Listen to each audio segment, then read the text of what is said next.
Audio Jungle.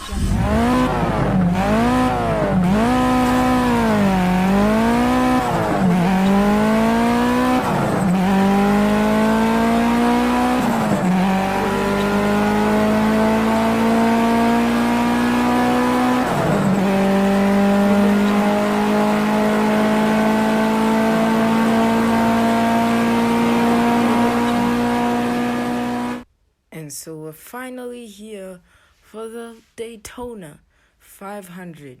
It's the second race of the season. Hello there, Alex Hunter. Nice to see you once again here for race number 2 of what will be an amazing season, definitely. It was a dominant lead for Austin Dillon to take the first win this season. So what will it be this time at the track we all know and love? The track Nascar is quite connected to the crown jewel of NASCAR, if you will, but we're going to be getting underway soon. Yes, that we will. Just give it a second here. But that we will. There's Austin Dillon on the outside. Quickly go over the top 10. There's William Byron, second place, Austin Dillon, last race's winner. Then third place, Almirola. Fourth place is last year's champion, Alex Bowman. Fifth place being Bubba Wallace. Sixth place being Harvick. Seventh is Christopher Bell. 8 and 9 is Kyle Busch and Ryan Newman. Then 10 is Chase Elliott. Right next to him is the number 22, not of Joey Logano, but this time of Keselowski, as he's moved up to take the spot of that number 22, since Joey Logano decided that his career had gone on for long enough. So let's see what will happen here today. We can only wonder, because it's going to be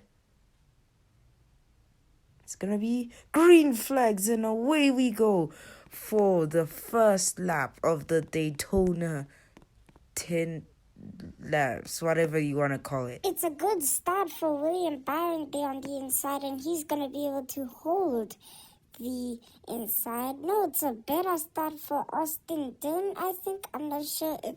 No, it's William Byron in first. Okay, so it's a good start for William Byron, unsurprisingly, as he was on the inside coming through turn number 1. But he goes wide because he gets faked up wide by Austin Dillon, and Austin Dillon gets the chance to stick his nose in, and so therefore William Byron wasn't able to come back down and complete his blocking maneuver there. As we can see, the whole field bunching up back there. It's a bit at the front, it's almost single file. At the back, it's a huge mess. And so it's lap number 2 now. Still on the inside, Austin Dillon, but still holding his ground up there on the outside. William Byron. Could Eric Almirola possibly get enough slipstream to maybe play a role in this top 3 battle? But it would be quite a haul of points and quite a lead. Oh, it's a huge checkup from the field. The entire field, except for the top 2, have had a huge checkup on the back straight coming onto the entrance of turn 3, and now coming off of turn number 4. It was a huge checkup from the field. I wonder what had happened there. And so do I, Alex. So do I. There's Christopher Bell. He was second or third in the first race, I'm pretty sure. Or maybe I'm just thinking of So I'm not sure. Or maybe I'm thinking of last season.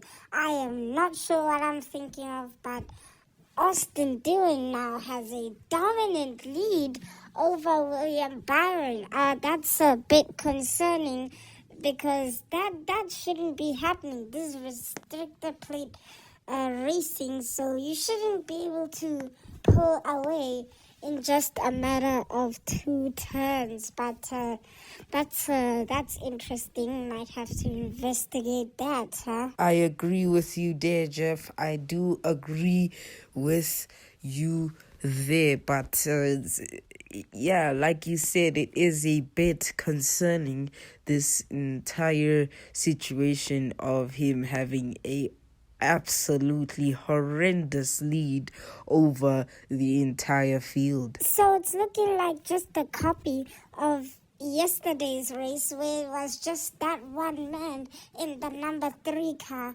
holding out the lead and just having a one-horse race. I mean, if this was on the road course like it was yesterday, maybe it's understandable, maybe it just has a good line and stuff, but this restricted plate racing, you don't really want to be in the lead at Daytona till the final lap because people are just going to pass you with the draft. But somehow he's just escaped despite people having a draft on him, as there's now a backpack, it looks like, because looks like this pack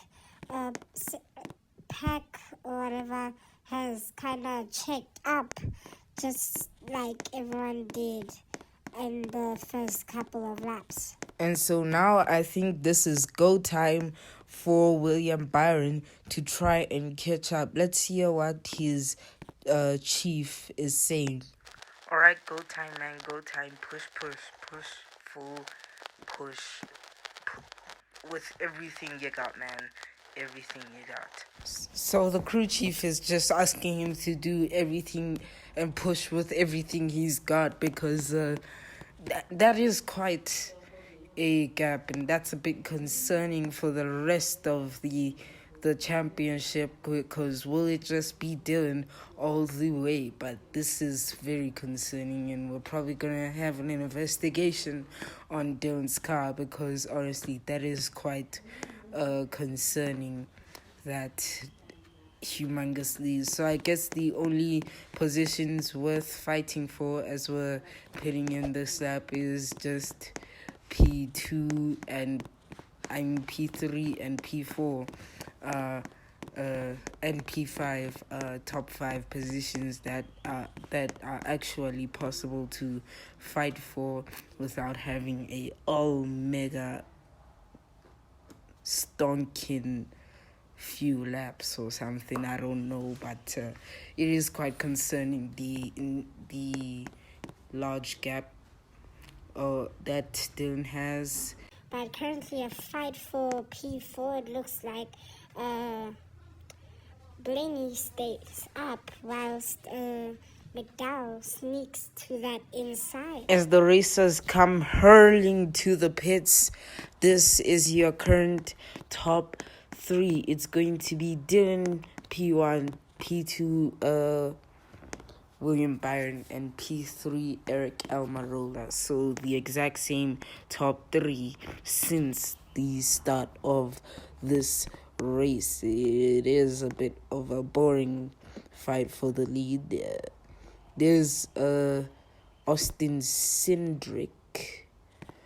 He is driving the number 2 this year, and maybe he'll stay in that number 2 as long as things go well. But it's a stonking pit stop for William Byron. Oh, what a pit stop. Him and his team are probably going to be ecstatic about the fact that they're back in the fight for the lead of this race. William Byron trying to move up and down the straight, but Austin Dillon closing the door almost everywhere he goes to try and make a run or something.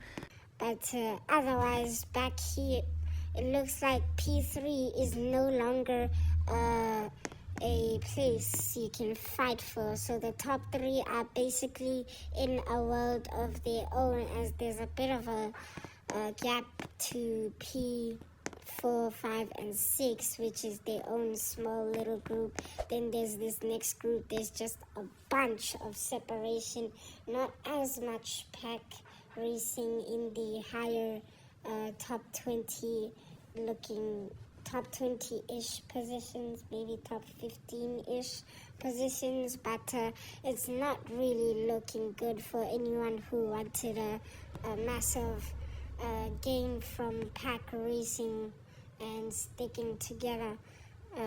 So it looks like it's just going to be the one horse race for the number 3, or maybe it's a 2-horse race, or possibly even a 3-horse race if Almirola can catch up a bit. Look, it's looking like a 3-horse race here as we come on to the next lap. Ooh, what a send from 37, but it was a bit of a questionable send if you ask me.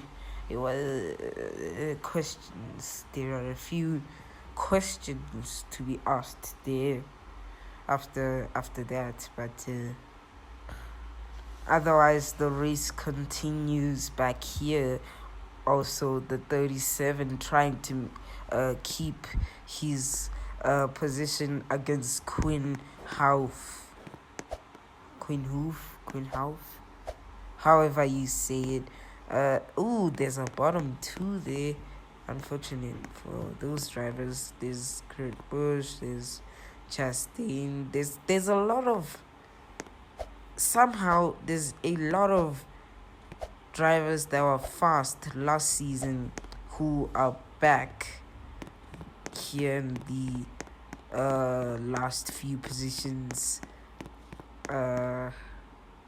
And a lot of the underdogs that didn't get too many points or too many top 10s are just absolutely balling up here. Well, I guess you could say balling is the right place, as y'all say. I guess I don't know. You might say your things, I say my things, but it is kind of a bit of a boring one here today, because especially for the lead, as we have said earlier, it's a bit of a boring one, but it looks like McDowell trying to maybe catch up and get a fight for P3, but it won't be enough, because across the line, Austin Dillon takes the win.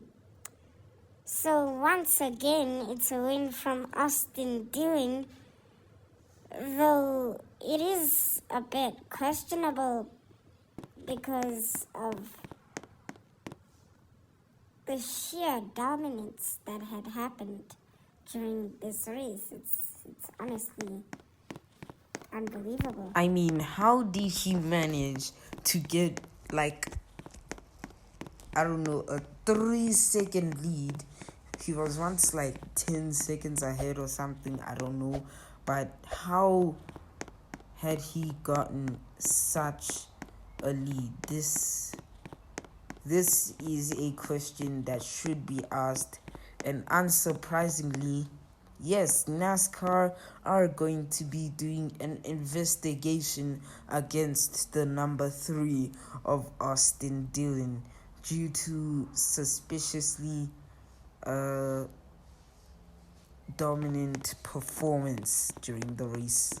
Yeah, for me, I completely understand and I agree with NASCAR 100% with that decision, because that type of lead is